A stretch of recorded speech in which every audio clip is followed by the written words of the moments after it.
everybody! I know it has been like, oop, there was my phone. I know it's been so long since I have made a video, and that is for many reasons.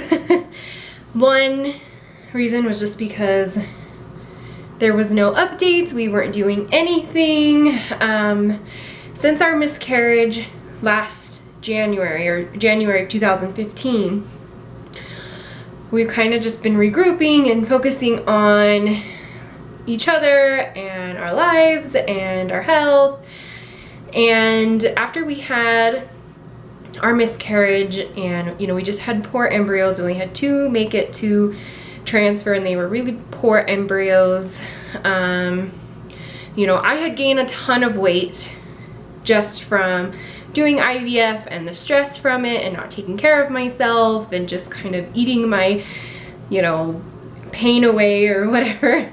So, you know, I really focused last year of just kind of my health and not just losing weight, but, you know, taking care of my body, you know, eating things that I should be, making sure I'm eating all my vegetables and getting good fats and proteins and whatnot. So I'm not going to take too long to go into everything, and if you want a specific video on what I did and how I lost my weight, I'll have to tell you about that in a separate video. But I ended up losing, took me about 8 or 9 months, and I lost just over 45 pounds. And we, after we did that, we we spent 16 days in Hawaii in March, and while we were there, we decided we wanted to do IVF again, and we just kind of hit the ball rolling, and we did it within, you know, deciding to do IVF. From deciding to do it in March, we had a calendar put together and a transfer date all ready to go, and we transferred 2 embryos on May 16th, and I am now 6 weeks and 1 day pregnant. I'm gonna go into detail on my cycle and how different it was and what we did differently. It was just better all the way around. I mean, we did different medications, or we did one, instead of Lupron, we did Cetrotide, and we also added Seizen, which is the human growth hormone. And it was just, gosh, it was night and day from our last cycle. So my last cycle, I got 12 eggs, which is a good number, but again, by transfer day, we only had 2 embryos, and they were poor quality. We had a poor quality embryo and a very poor quality embryo that we transferred. And this time around, adding my weight loss and just our lifestyle change and the human growth hormone, we got 32 eggs on my egg retrieval. My ovaries were ginormous. They were touching. He said that they were about the size of a softball, and they were, of course, you know, touching, and it was insane. We got 32 eggs retrieved on May 11th, and out of those 32, or 34 actually, I think is what it was, out of those 34, 23 were fertilized via ICSI, and by the time transfer day came, we had 10 embryos that turned into blastocysts, and 3 that they were watching that were kind of behind, you know. So we were like out of this world excited. We couldn't believe, we were just praying that we would have 2 good embryos and maybe 1 or 2 that we could freeze, just praying that we would have something, you know. And we got there, and they're like, you have 2 beautiful blastocyst embryos that we're going to transfer, and then you have 5 good quality embryos that we have to freeze. And I mean, you could have knocked me over with a feather. I was so blown away, and I was so happy. And the 3 that they were watching didn't end up making it to freeze, but that's okay, because the 5 that we had frozen was just, we were so grateful for. And we were grateful for the 2 beautiful embryos that we were able to transfer. And I was like, gosh, you know, that human growth hormone really helped. And she looked at me and she said, you know, I'm not saying that didn't, you know, contribute in some way, but she 100% believed that our embryos had changed and had been such a good quality from, you know, this time compared to last time because of my weight loss and our lifestyle change. So I was super happy to hear that my hard work paid off. You know, obviously I feel better, I look better, I fit in clothes and that, you know, that I didn't used to fit in. I weigh less than I have in 4 years. Like, I love it, but it was also nice that it made a huge difference in our fertility too. So that was a good thing. Anyway, so we were supposed to get our blood drawn for our beta test 12 days past transfer. But we were going out of town for Memorial Day weekend, and so then I was gonna go in, and it was on a Saturday, and so she told me to come in on Friday, but then I was sad because then we'd have to wait until the following Tuesday to get a repeat. So I ended up going in the Wednesday before my original date to get my blood test, which was 9 days past transfer, so that we could repeat it again on Friday. We went on 9 days past transfer. And so my last, my last pregnancy that ended in miscarriage, at 11 days past transfer, my number was 67. It was not a great number. I instantly, just felt sick to my stomach when she told me that. This time around, at 9 days past transfer, my number was 222. And I just started bawling. I was so happy. I couldn't believe that we had such a strong number. Like, oh, and of course we would love twins, but one good, strong, healthy baby would be perfect too. So, and then my repeat number on Friday was 428.9.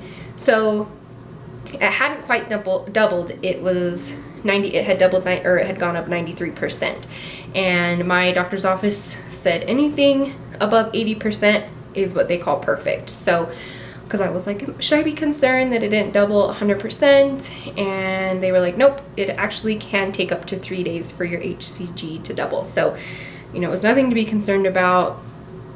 And we were totally happy with that number. So anyway, so we are pregnant. I can't believe it. So many things are different this time compared to last time too. I got a positive pregnancy test with this IVF transfer at 3 days past transfer. And at first I was like, that'd still be my trigger. But since I had so many follicles, I didn't do a full HCG trigger of 10,000 units or whatever.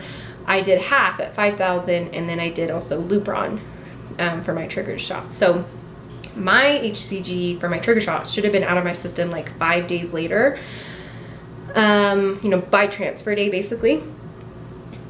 So I tried to and I should have been better about testing out my trigger shot, but I just wasn't. And starting from the day after my transfer, I was taking cheapy tests, and I could always see a faint line, so I never got a negative test. So I'm sure between that first, it was super faint. Like, Eric probably couldn't see it if he saw, if he looked at it. So I'm sure between the first couple of days and then by the 3rd day, I know that was, our transfer, and our positive pregnancy test. And they only started getting darker from there. It was just wonderful. So, yeah, that's my update on my pregnancy, or how we got pregnant. I'm going to pre-record this and upload it to YouTube later after we tell all of our family, because we haven't told anyone we did IVF this time around. So that's also a little bit different compared to last time, because we were always giving updates about follicles and appointments and medications, and this time around it was just Eric and I, and it was kind of weird, but it was really nice, and I'm super glad we did it this way because I can't wait to surprise everybody.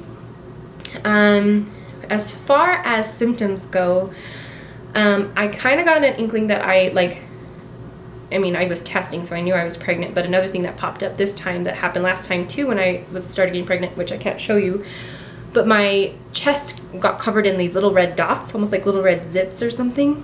They're gone away for the most part now, but that was the first thing I noticed, a few days after the transfer. And then I started last week, probably the whole 5th week of my pregnancy, I I've been so tired, like out of this world tired. I mean, everyone tells you, and like, you know that you get tired when you're pregnant, but like so tired. I had to take like 2 naps a day. Like I take like a 15-20 minute nap at work on my break, and then I would take another nap on my lunch, and like it was just crazy. And then starting the past couple of days, I started getting a little bit, and now, you know, starting at like 5 weeks, 6 days, 7 days, to now, I've been getting like a little bit nauseous throughout the day. Nothing to like throw up or anything like that. Today was definitely the worst. You know, around 9:30 in the morning, 9:30, 10, all of a sudden I just get like this stomach ache, and nothing sounds good. Nothing, you know, I don't want to eat anything. Or the things that do sound good are things that I shouldn't have, like a cheeseburger or something greasy and fatty, and you know.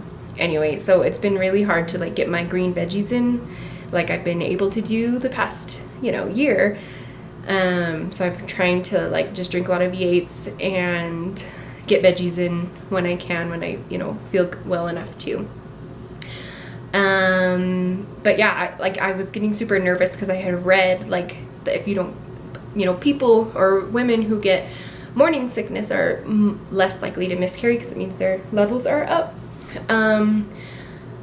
You know, so I had like even this morning I was like messaging my husband, and I was like, I'm not sick, I feel fine, you know, something's wrong, like are my levels going down, like, you know, just a million things are going through my mind. And then sure enough, around like 9:30, 10, it hit me, and I was ready to be done. Like I could lay down and be in bed for the rest of the day, and it's not enough to throw up, but it's just enough where you don't feel good. I don't want to do anything, I don't want to eat anything, I don't want to look at anything, you know, I don't want to look at my computer at work or whatever, but I will take it. And the instant I started feeling sick, I said a prayer, and I was like, thank you for making me sick so I can feel, you know, just feel like something's happening in a good direction. Because I never got sick with my last pregnancy. The highest HCG level we took, and so that 15 days past transfer with my last pregnancy, the highest we know it got was like 215. And I know it did get like more than that because you know, we went and had an ultrasound and stuff. We never saw a heartbeat. We did see the embryo get bigger between like 5 weeks and 6 weeks. But you know, we never saw anything after that. And so it's just nice to have symptoms, and I love being sick, just because I know something's going on in a good direction. So that was a really fast update, and I'm sure I missed a ton. But if you guys have any questions, feel free to ask, and I will do my best to answer them. If you guys want a video about my weight loss, I will do a video about that. And if you can think of anything else, let me know. Thanks for watching, guys.